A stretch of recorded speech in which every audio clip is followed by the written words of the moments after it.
We got the file!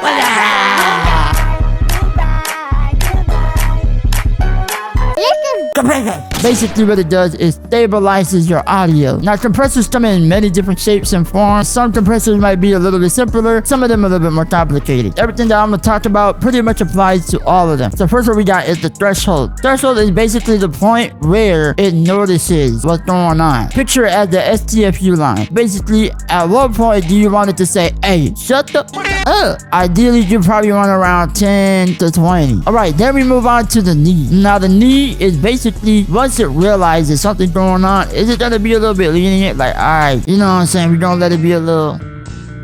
So basically, if you want it to be automatic, like, oh, heck no, then obviously you leave it at 0. That means it has 0 tolerance, right? Basically, it'd be like, nah. If you have it on a more higher knee, that means basically it has more tolerance, right? Ideally, you probably want to have it a little bit around 10 to 20 as well. All right, then we have ratio. Now, after you got the threshold, at what point you want it to say, and then you got, you know, how lenient it's gonna be. Ratio basically means this is how hard it'll compress. So let's say we have a 2-to-1 ratio, right? You see how that like is going down a little bit? That's like a little loss, right? It goes down a little bit. But if I crank it up to a 10, look how much lower it's going already. A good amount would be around 4-to-1, right? So that means if it passed that level, it will go 4 dB down. The attack is basically how fast the compressor will react when someone crosses the threshold. So picture a quick attack is like an instant clap back. Almost like a TikTok roast, right? So you do something wrong or they don't like, boom, instant roast. But if you have a slow attack, basically it means you're letting them cook a little bit before it be like, hey, yo,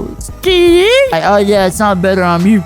Now the release, it means how long does it stay mad? So, you know, after it said, nah, you were too loud. How much is gonna, you know, what force will it come in? Is it gonna be a little bit lenient when it get mad? And how fast will the punch come in to bring that thing down? It's basically after that. How long will it stay mad? With a quick release, it'll basically be like, oh yeah, we chill. We've been chilling. But if you have a slower release like this, it basically means, nah, you're not going up. You're keeping that soft tone right now for a long time, bro. I keep my eyes on you, man. I got my eyes on you, bro. And lastly, we got gain. Gain is like, all right, so after all that, eventually, you see how the input is louder than the output. You can gain this up, right? So basically, you can bring back the volume at where you need it. So now, your audio is more stabilized. So you see how if I go, yeah, you see how like that goes down hella quick and hella up fast? That's not what you want. You want your music, your audio to be stabilized. You want it to be stabilized. Versus this one, you see how like it stays around here.